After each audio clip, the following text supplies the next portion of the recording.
Hello guys, welcome back to my YouTube channel mister Prince.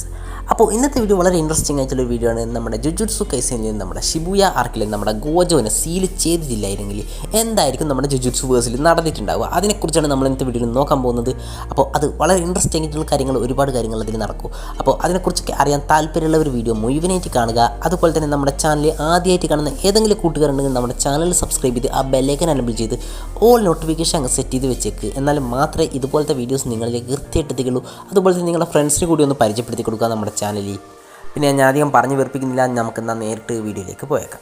നമുക്കെല്ലാവർക്കും അറിയാവുന്ന കാര്യമാണ്, നമ്മുടെ കെഞ്ചാക്കുന് നമ്മുടെ ഗോജോനെ സീൽ ചെയ്യാൻ പറ്റിയത് നമ്മുടെ ഗെറ്റോയുടെ ബോഡി നമ്മുടെ കെഞ്ചാക്കുയുടെ കയ്യിലുള്ളത് കൊണ്ട് മാത്രമാണ്. കാരണം നമ്മുടെ ഗെറ്റോയും നമ്മുടെ ഗോജോയും തമ്മിലുള്ള ഇമോഷണലി ഉള്ള കണക്ഷൻസ് നമുക്ക് എല്ലാവർക്കും അറിയാം. അവർ രണ്ടുപേരും വളരെ നല്ല ഫ്രണ്ട്സ് ആയിരുന്നു. ഈ ഒരു കാരണം കൊണ്ട് മാത്രമാണ് നമ്മുടെ ഗോജോനെ നമ്മുടെ ഷിബുയിൽ വെച്ച് നമ്മുടെ കെഞ്ചാക്കുന് സീൽ ചെയ്യാൻ പറ്റിയത്. അപ്പോൾ അങ്ങനെ പറ്റിയിട്ടില്ലെങ്കിൽ എന്തായിരിക്കും സംഭവിച്ചിട്ടുണ്ടാകുക? നമ്മുടെ ഗോജോ എങ്ങനെയെങ്കിലും അവിടെ നിന്ന് രക്ഷപ്പെട്ട്, നമുക്കറിയാലോ ആ സീല് വർക്കാണെങ്കിൽ എത്രയോ ഒരു റേഡിയസിൽ നിൽക്കണം. ആ റേഡിയസിൽ നിന്ന് നമ്മുടെ ഗോജോ പെട്ടെന്ന് തന്നെ എസ്കേപ്പ് ആവുകയാണ് ചെയ്തതെങ്കിൽ എന്തായിരിക്കും നടന്നിട്ടുണ്ടാകുക?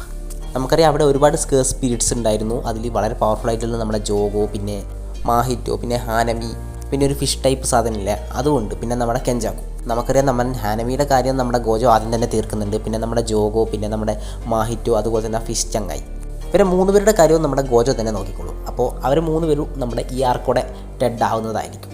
പക്ഷേങ്കിൽ നമ്മുടെ മെയിൻ സ്റ്റോറിയിൽ ഇവരെ 3 പേരെയും കൊല്ലുന്നത് യൂജി, അതുപോലെ തന്നെ ഒന്ന് നമ്മുടെ സുക്കൂണ, ഒന്ന് നമ്മുടെ ടോജിയാണ്. അപ്പോൾ ഇവരെ നമ്മുടെ ഗോജോ കൊല്ലുന്നതോട് കൂടി നമ്മുടെ സ്റ്റോറിയിൽ വളരെ മേജറായിട്ടുള്ള ചേഞ്ചസ് വരും. ഒന്ന്, നമ്മുടെ ഗോജോ നമ്മുടെ ജോഗോനെ കൊല്ലുന്നതോടുകൂടി നമ്മുടെ സുക്കൂണക്ക് തൻ്റെ 15 ഫിംഗേഴ്സ് കൊടുക്കാൻ അവിടെ ആരും ഇല്ലാതാവും.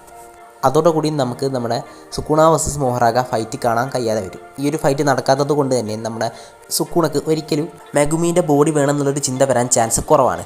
പിന്നെ ഇല്ലാതാവാൻ പോകുന്നൊരു ഫൈറ്റ് നമ്മുടെ ടോജി വേഴ്സസ് ആ ഫിഷ് ചങ്ങായി.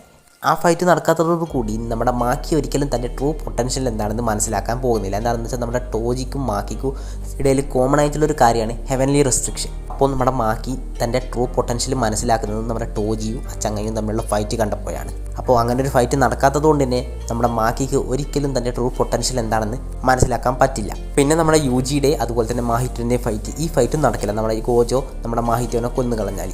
ഈ ഒരു ഫൈറ്റ് നടക്കാത്തത് കൊണ്ട് തന്നെ നമ്മുടെ യുജിക്ക് നമ്മുടെ ആ ഫൈറ്റിൽ കൂടെ കിട്ടാൻ പോകുന്ന എക്സ്പീരിയൻസും, അതുപോലെ തന്നെ നമ്മുടെ നാനമി ഒരുപക്ഷെ ജീവനോടെ ഉണ്ടായിരുന്നതിന്, ഇങ്ങനെ ഒരുപാട് കാര്യങ്ങൾ നമ്മളെ ജുജുത്സു കൈസനിൽ നമ്മുടെ ഗോജോ സീലായില്ലെങ്കിൽ നടക്കുമായിരുന്നു. പക്ഷേ ഇതിലുള്ള ഡ്രോബാക്സ് എന്താണെന്ന് വെച്ചാൽ, നമ്മുടെ ഗോജോ സീലായത് കൊണ്ടാണ് നമ്മുടെ ഗോജോൻ്റെ സ്റ്റുഡൻസ് ബാക്കിയുള്ള സ്റ്റുഡൻസിനൊക്കെ ഇത്രയും എങ്കിലും അവരുടെ പവേഴ്സ് പുഷ് ചെയ്ത് മുന്നോട്ടേക്ക് കൊണ്ടുവരാൻ പറ്റിയത്. അല്ലാതെ പക്ഷേ നമ്മുടെ മാക്കിയൊക്കെ അത്രയും വീക്കായിട്ട് തന്നെ തുടരുന്നതായിരിക്കും. നമുക്കറിയാം നമ്മുടെ ഫൈനൽ വാറിൽ മാക്കി എത്രമാത്രം വലിയ ക്രൂഷ്യൽ റോളാണ് വഹിച്ചിട്ടുള്ളതെന്ന്. അതുകൊണ്ട് തന്നെ ഗോജോ അവിടെ സീലായിട്ടില്ലെങ്കിൽ ഒരുപക്ഷെ നമ്മുടെ ഫൈനൽ ഫൈറ്റ്, ആ ഫൈറ്റിൽ നമ്മുടെ സോസറസ് നമ്മുടെ സുക്കൂണയുടെ കൂടെ തോറ്റു പോകാൻ ചാൻസ് കൂടുതൽ തന്നെയാണ്. അപ്പോൾ ഇതിനെക്കുറിച്ച് നിങ്ങളുടെ അഭിപ്രായം എന്താണെന്ന് കമൻറ്റ് ചെയ്യുക. അതുപോലെ തന്നെ വീഡിയോ ഇഷ്ടപ്പെട്ടിട്ടുണ്ടെങ്കിൽ നമ്മുടെ ചാനൽ സബ്സ്ക്രൈബ് ചെയ്താൽ ബെല്ലൈക്കൻ എനേബിൾ ചെയ്ത് ഓൾ നോട്ടിഫിക്കേഷൻ സെറ്റ് ചെയ്ത് വെച്ചേക്ക്. എന്നാൽ ഇന്നത്തെ വീഡിയോ എത്രമാത്രമുള്ള മറ്റൊരു കാണുന്നവരെ ബൈ ബൈ.